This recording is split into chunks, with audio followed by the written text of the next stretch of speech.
Padmashri doctor Ghantasala Venkateswararao గానం అజరామరమని, సూర్యచంద్రులు ఉన్నంత వరకు ఘంటసాల పాటలు ప్రజల మదిలో చిరస్థాయిగా నిలుస్తాయని అల్లూరి సీతారామరాజు కళావేదిక గౌరవ అధ్యక్షులు కర్రి భామిరెడ్డి పేర్కొన్నారు. కాకినాడలోని శ్రీ బాలత్రిపురసుందరి అమ్మవారి ఆలయం సమీపంలో గల ఘంటసాల సర్కిల్ వద్ద అల్లూరి సీతారామరాజు స్మారక కళావేదిక, ఘంటసాల కళాపీఠం సంయుక్త ఆధ్వర్యంలో ఘంటసాల 51వ వర్ధంతి కార్యక్రమం జరిగింది.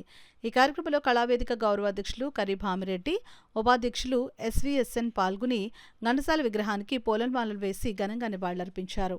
కళావేదిక సభ్యులు, గాయకులు బాబీ, టీవీవీఎస్ఎన్ రెడ్డి, కరక రాజబాబు, పుల్లారావు, కృష్ణకాంత్, సత్యమూర్తి, కాశీబాబులు ఘంటసాల విగ్రహానికి పుష్పాంజలి ఘటించి నివాళులర్పించారు. ఈ సందర్భంగా అల్లూరి సీతారామరాజు స్మారక కళావేదిక గౌరవ అధ్యక్షులు కర్రి భామిరెడ్డి, సభ్యులు ఎస్వి రమణ మీడియాతో మాట్లాడుతూ ఘంటసాల సేవలను కొనియాడారు. ఈ కార్యక్రమంలో కళావేదిక ఉపాధ్యక్షులు బాపిరాజు, సభ్యులు ఉండవిల్లి రంగారావు, టీవీవి రెడ్డి, బాబీ, ఎం రామకృష్ణ, ఎం సత్యనారాయణ తదితరులు పాల్గొన్నారు.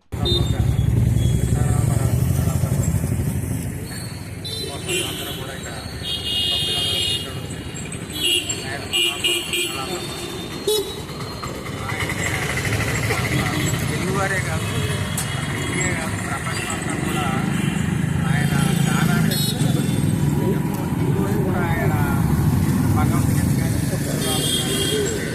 మనసు ఆనందకరంగా చాలా ఆనందదాయకం. ఘంటసాల సంగీత కళాపీఠం నాయకులు, సభ్యులు, నాయకులు అంతా కూడా వచ్చేసి ఈ కార్యక్రమాన్ని విజయవంతంగా జరుపుకోవడం జరిగింది. మరి ఈరోజు అనివార్య కారణాల వల్ల దయానంద బాబు గారు క్యాంపులో ఉండడం వల్ల అలాగే మరి ఈరోజు హాజరైనటువంటి ఉండవెల్లి రంగారావు గారికి, అలాగే భామిరెడ్డి గారికి, అలాగే సిఎస్ఎన్ మూర్తి గారు, బాబీ గారు, మనంతా కూడా వీళ్ళంతా శాస్త్రి గారు, భద్రరావు గారు ఈ కార్యక్రమంలో ఇచ్చినందుకు వాళ్ళందరూ కూడా ధన్యవాదాలు తెలియజేసుకుంటున్నాం.